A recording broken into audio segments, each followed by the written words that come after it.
Hello दोस्तों, स्वागत है आप सभी का हमारे चैनल आरती बुक ब्रेन पर। दोस्तों, यह कहानी शुरू होती है एक ऐसे सवाल से, क्या सच में माफ करना हमें आजाद कर सकता है। दोस्तों, कभी कभी जिंदगी हमारे दिल पर ऐसे घाव दे जाती है जो दिखते तो नहीं लेकिन हर सांस के साथ महसूस होते रहते हैं। किसी अपने का धोखा, किसी का गलत समझना, किसी का अपमान, ये सब दिल में ऐसे घर बना लेते हैं कि इंसान खुद से ही दूर हो जाता है। रातें भारी हो जाती है, नींद कम हो जाती है और मन में वही सवाल घूमता है, आखिर मैं ही क्यों। लेकिन इसी दर्द के बीच कहीं एक छोटी सी रोशनी होती है, माफी की ताकत।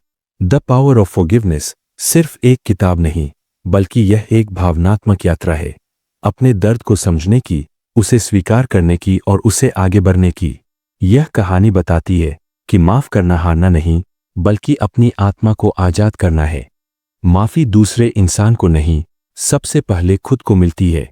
इस वीडियो में हम इस किताब की पूरी कहानी को दिल छू लेने वाले अंदाज में सुनेंगे, उन लोगों की जिन्होंने टूटकर भी खुद को जोड़ लिया, जिन्होंने अपने सबसे गहरे घावों को माफ करके अपनी जिंदगी को नई शुरुआत दी। और अगर आप भी किसी बोझ, किसी दर्द या किसी याद को अब तक उठाए हुए हैं, तो यह कहानी शायद आपके दिल तक पहुंचे और शायद आपको आजाद भी कर दे। वीडियो शुरू करने से पहले, अगर आप ऐसी दिल छू लेने वाली और जीवन बदलने वाली कहानियां सुनना चाहते हैं, तो हमारे चैनल को सब्सक्राइब जरूर करें, क्योंकि हम यहां आपकी जिंदगी को हल्का, बेहतर और खूबसूरत बनाने की कोशिश करते रहते हैं। तो चलिए अब शुरू करते हैं माफ करने की अद्भुत शक्ति की ये भावनात्मक यात्रा। शहर की भीड़ में एक छोटी सी कैफे थी, शांत लम्हे, नाम ही काफी था। यहां अक्सर वो लोग आते थे जो अपने अंदर के शोर से घबरा कर थोड़ी देर थमना चाहते थे। उसी कैफे के कोने में एक आदमी बैठा था, आरव। आरव की आंखों में एक अजीब सा खालीपन था, जैसे उसके भीतर कोई गहरा तूफान हो जिसे वह किसी से कह भी न सकता हो और अकेले सह भी नहीं पा रहा था। उसकी कॉफी कई बार ठंडी हो चुकी थी, लेकिन उसके हाथ कप को वैसे ही छुए बैठे थे, जैसे किसी चीज को पकड़े रहने से जिंदगी फिर जल्दी से ठीक हो जाएगी। कैफे में कुछ देर बाद एक बुजुर्ग व्यक्ति आए, गौतम। वो अक्सर इधर आते रहते थे, लेकिन आज वो आरव के पास रुक गए। शायद किसी दर्द ने किसी और दर्द को पहचान लिया था। उन्होंने पूछा, बेटा, तुम कुछ खोए हुए लग रहे हो, सब ठीक है? आरव हल्का सा मुस्कुराया, एक टूटी हुई मुस्कान। सब ठीक है सर, पर उसकी आवाज कह रही थी, कुछ भी ठीक नहीं है। गौतम बिना अनुमति उसके सामने बैठ गए। उन्होंने कहा, ठीक होने का दिखावा करना आसान है, पर ठीक होना मुश्किल। कभी कभी हम अपने ही भीतर कैद हो जाते हैं। यह वाक्य सुनते ही आरव की आंखें हल्की भर आईं। उसने गौतम से पूछा, क्या आपने कभी किसी को माफ किया है जिसने आपको तोड़ दिया हो? गौतम ने एक लंबी सांस ली। मैंने सिर्फ माफ नहीं किया बेटा, बल्कि माफ करने के बाद पहली बार जीना सीखा। और यहीं से आरव की कहानी शुरू होती है, एक ऐसी यात्रा जो दर्द से होकर गुजरती है, गुस्से में डूबती है, रिश्तों की राख से उठती है और फिर माफी की रोशनी में बदल जाती है। आरव 3 साल पहले एक बेहद खुश इंसान था। एक अच्छी नौकरी, समझदार परिवार और उसकी मोहब्बत सानवी उसके जीवन की धड़कन जैसी थी। दोनों कॉलेज से लेकर जॉब तक साथ रहे थे, सपने साथ देखे थे और मौत तक साथ रहने की कस्में खाई थीं। लेकिन जिंदगी अक्सर उन लोगों को ही चोट देती है जिनके पास सबसे ज्यादा उम्मीदें हों। एक दिन आरव को पता चला कि सानवी ने उसे धोखा दिया है। कई महीनों से वह किसी और के साथ थी। आरव की दुनिया उसी दिन बिखर गई थी। उसने सानवी से सवाल किया, क्यों किया तुमने ऐसा? सानवी रोते हुए बोली, मैंने कोशिश की थी आरव, पर मैं खुद को रोक नहीं पाई। मुझे माफ कर दो। पर आरव के अंदर इतना गुस्सा था कि उसने कहा, तुमने माफी के लायक छोड़ा ही क्या है? सानवी चली गई और उसके साथ साथ आरव की हंसी, भरोसा और जीने की इच्छा भी। कहते हैं, धोखा देने वाला दर्द देता है, लेकिन धोखा झेलने वाला खुद को रोज रोज मारता है। आरव वही कर रहा था। उसके अंदर गुस्सा, जलन, नफरत और बदला सब कुछ उबल रहा था। वह न सो पाता था, न काम कर पाता था, न किसी से हंसकर बात। जब भी वह सानवी को याद करता, उसका चेहरा गुस्से से और भी कठोर हो जाता। उसने हर रिश्ते से दूरी बना ली थी। कभी कभी वह खुद से भी डर जाता था कि कहीं यह गुस्सा उसे पागल न कर दे।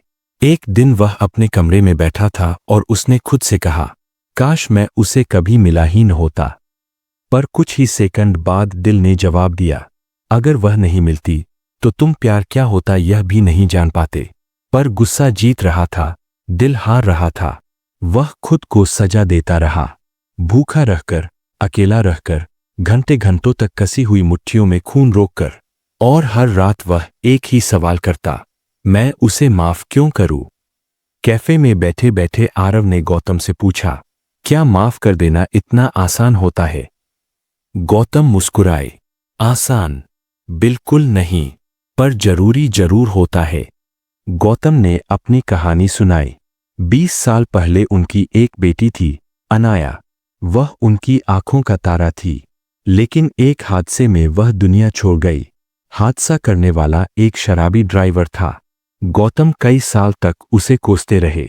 उन्होंने खुद को दुनिया से काट लिया, पर उनकी पत्नी ने कहा था, नफरत अनाया को वापस नहीं ला सकती, पर माफ करना तुम्हें वापस ला सकता है।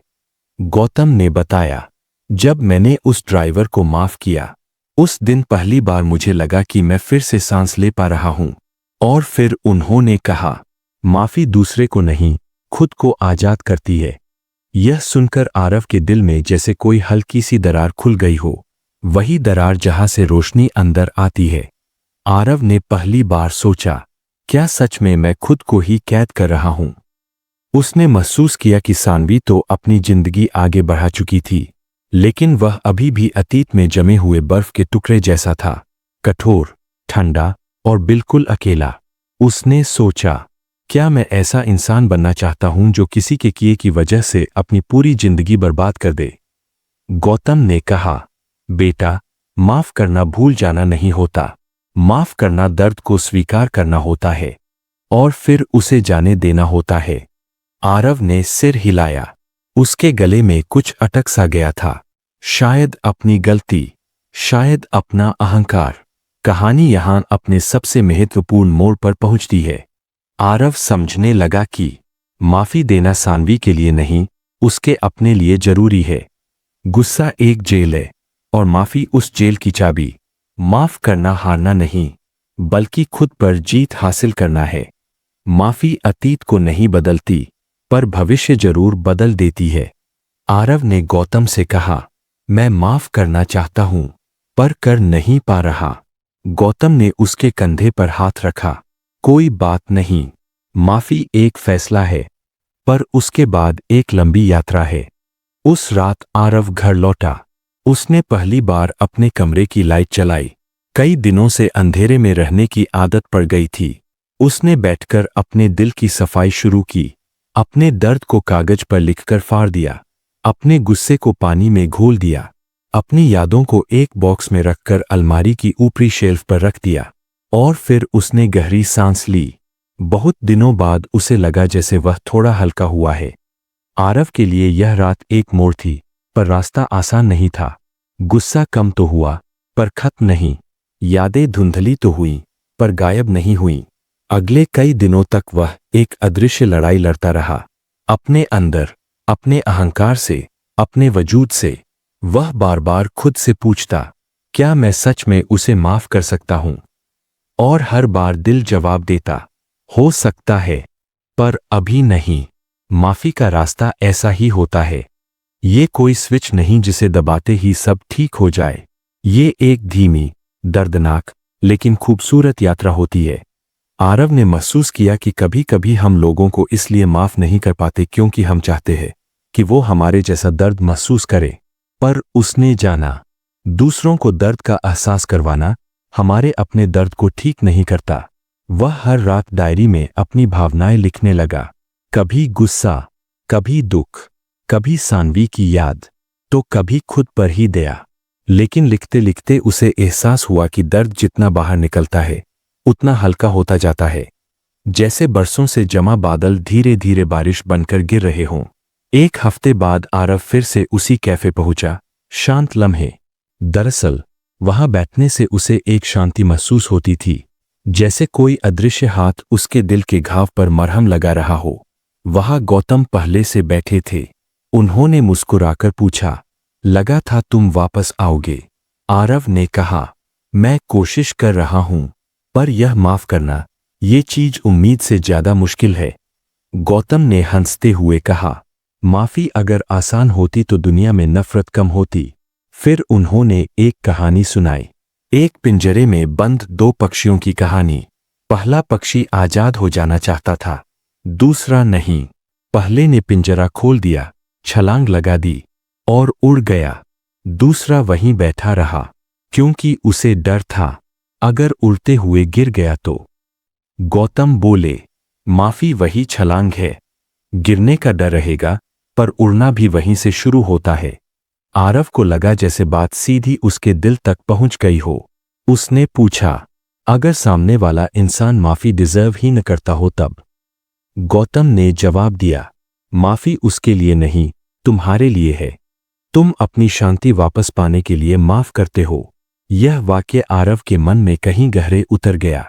जीवन में सबसे डरावनी चीज है, जिस इंसान से हम भाग रहे होते हैं, उसका अचानक सामने आ जाना। एक शाम ऑफिस से लौटते हुए आरव ने देखा कि पार्क की एक बेंच पर कोई लड़की बैठी है। धीरे धीरे पास आया और उसका दिल जोर से धड़कने लगा। वह सानवी थी। शायद महीनों बाद मिल रहे थे। सानवी की आंखें भी थकी हुई थीं, शायद पछतावे से भरी, जैसे वह भी किसी लड़ाई से गुजर कर आई हो। दोनों कुछ देर तक बिना बोले बैठे रहे। अंत में सानवी ने धीमे से कहा, कैसे हो?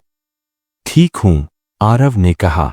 यह जवाब उसने पहली बार सच में महसूस किया।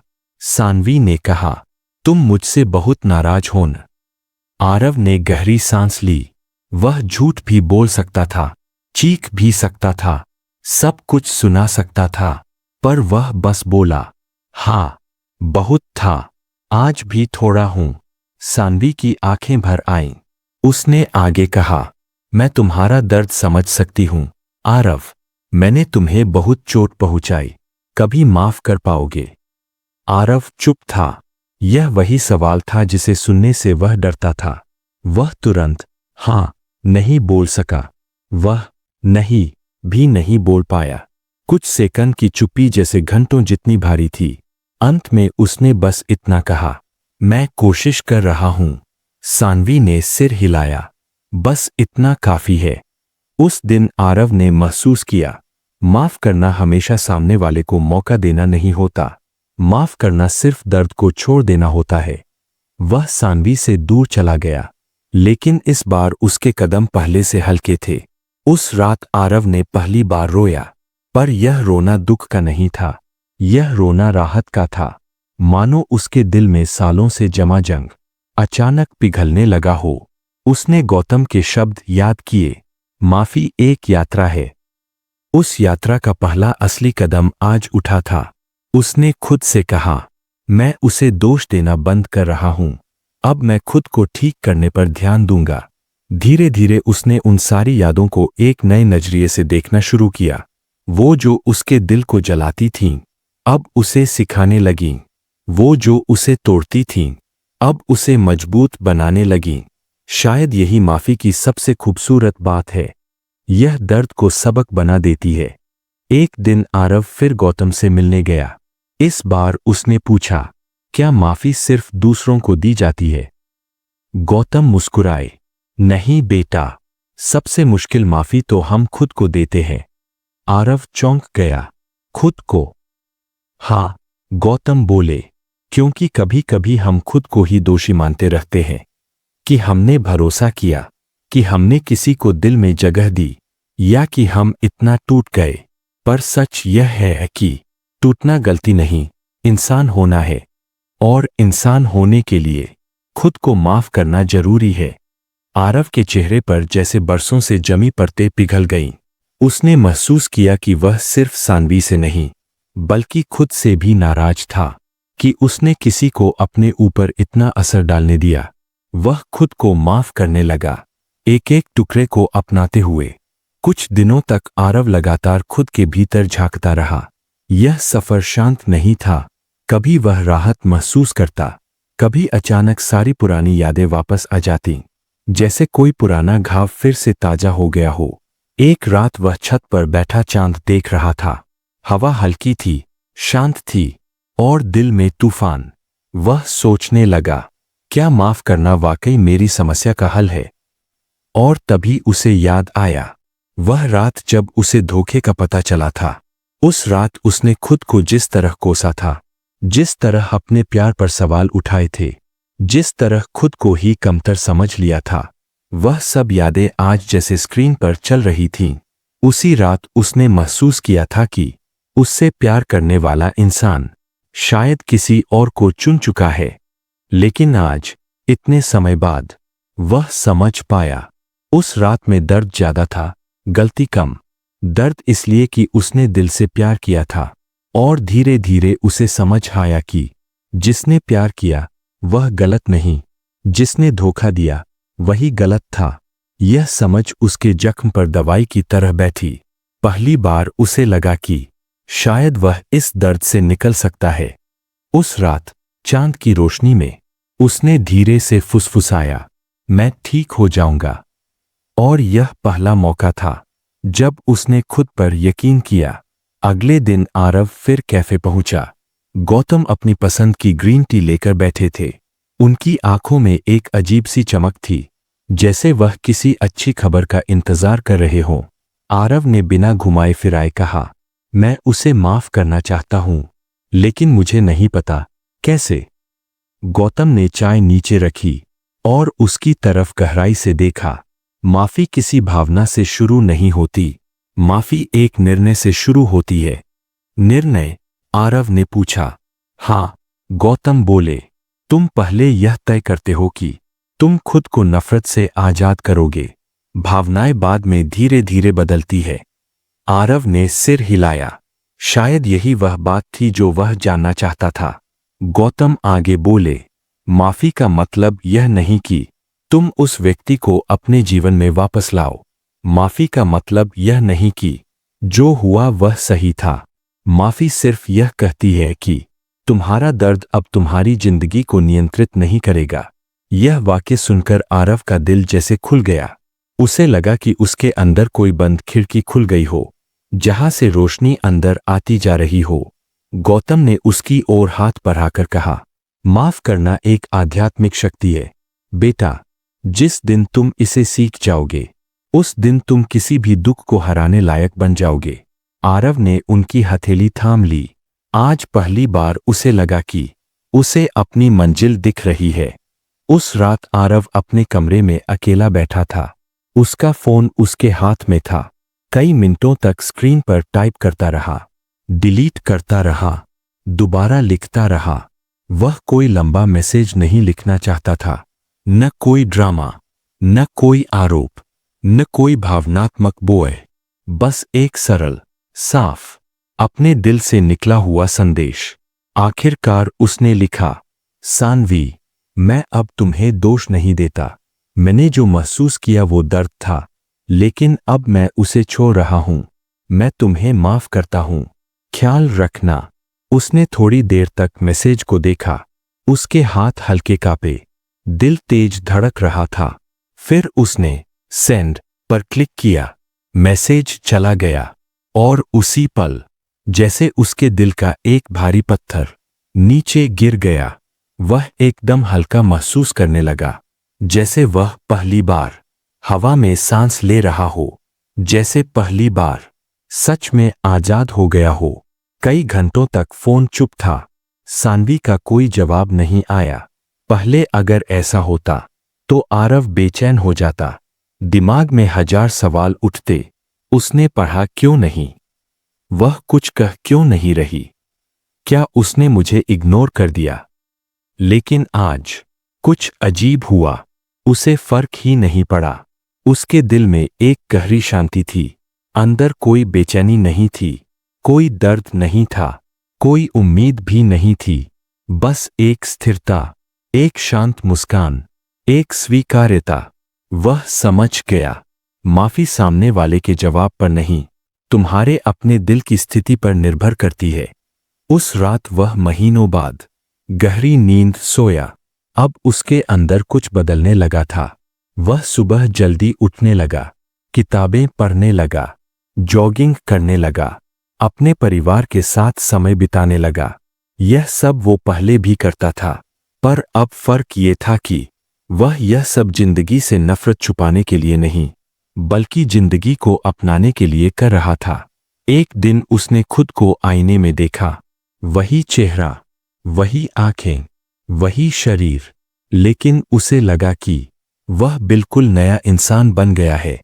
पहली बार उसने खुद से कहा, मैं खुश रहने के लायक हूं और मैं अपनी खुशी को किसी और की गलती पर निर्भर नहीं करूंगा। यह वाक्य इतना गहरा था कि उसे लगा जैसे उसका दिल सच में मुस्कुरा रहा हो। एक शाम जब वह पार्क में टहल रहा था, हवा ठंडी थी और पेड़ों से पत्ते गिर रहे थे, उसे अचानक लगा कितना आसान है कुछ चीजों का गिर जाना।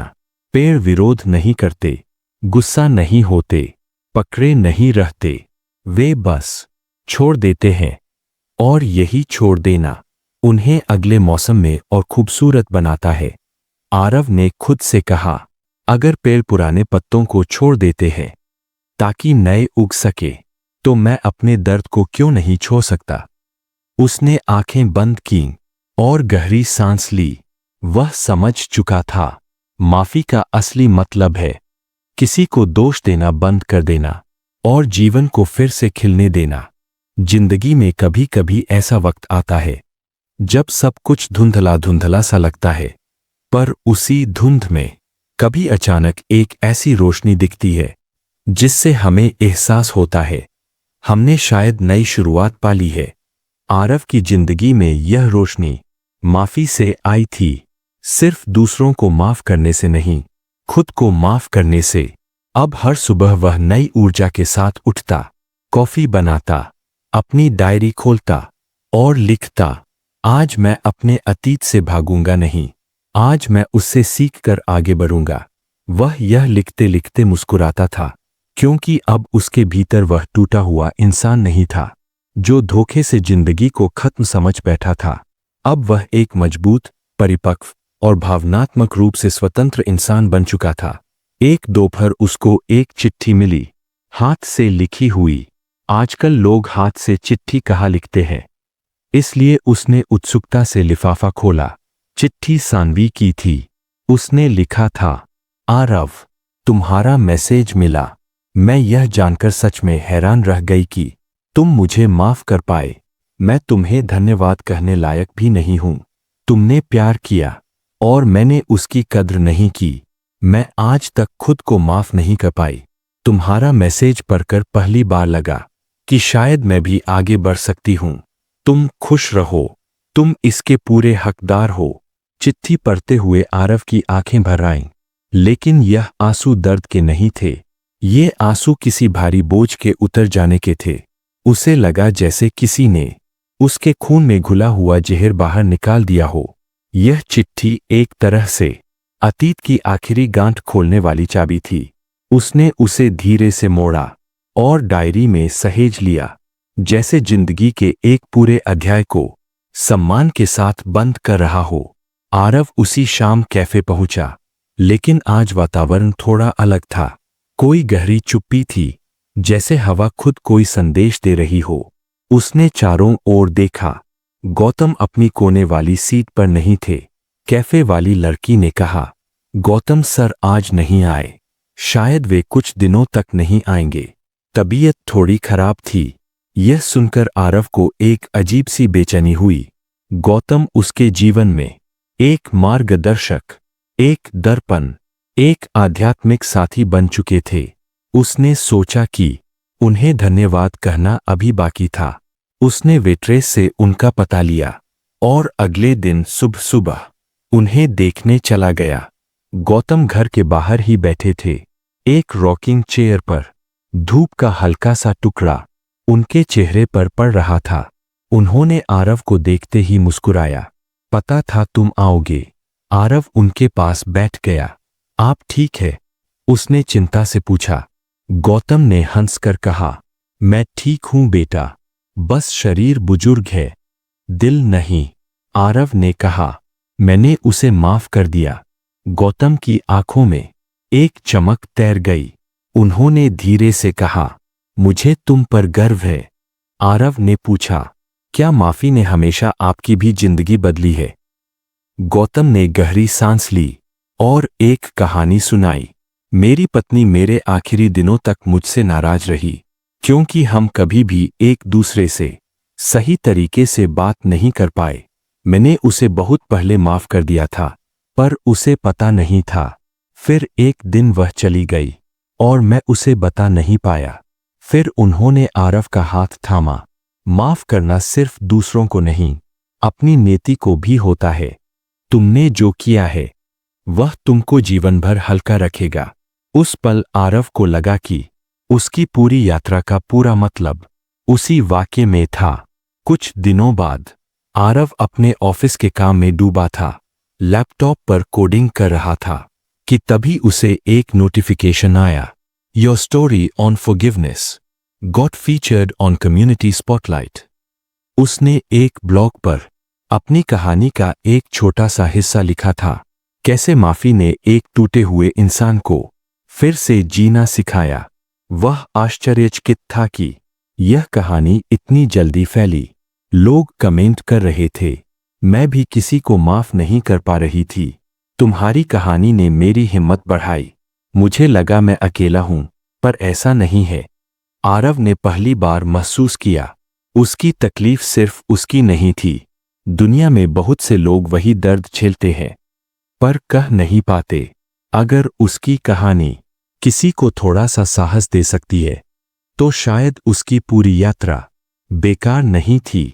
उसने महसूस किया, दर्द जो बांटा जाए वह प्रेरणा बन सकता है। एक दिन वह छत पर टहल रहा था। हवा में ठंडक थी, पर उसके मन में एक गर्म रोशनी। वह सोच रहा था, आखिर माफ करना इतना जरूरी क्यों है?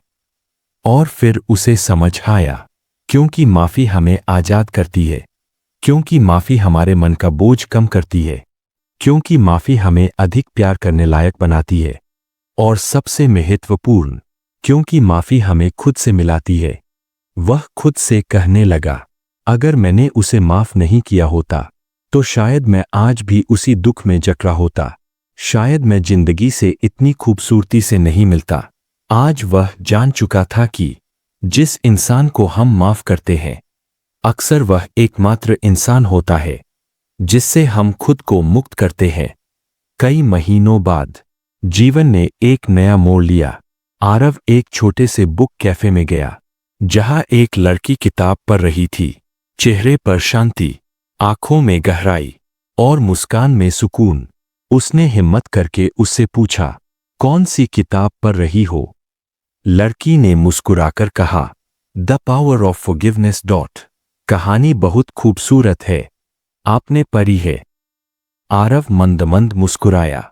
उसकी आंखों में वह पुरानी यात्रा चमक उठी, पर अब दर्द नहीं था, सिर्फ सीख थी। उसने कहा, हाँ, पढ़ी भी है, जिया भी है। लड़की चकित होकर उसे देखने लगी। दोनों बात करने लगे। समय ठहरने लगा और जिंदगी ने किसी नई दुनिया की ओर चुपचाप रास्ता खोलना शुरू कर दिया। आरव अब एक बदला हुआ इंसान था। न दर्द से भागता था, न अतीत को कोसता था, न नफरत में जीता था, न किसी पर बोझ डालता था। वह जान गया था, माफी वह पुल है जो टूटे दिलों को जोड़ता है और टूटे इंसानों को नया जीवन देता है। उसकी पूरी यात्रा आखिरकार एक ही वाक्य पर आकर रुकती है, फॉरगिवनेस इज फ्रीडम। माफ कर देना ही असली आजादी है। और आरव अब आजाद था, अपने अतीत से, अपने गुस्से से, अपने दर्द से, और सबसे बढ़कर अपने डर से।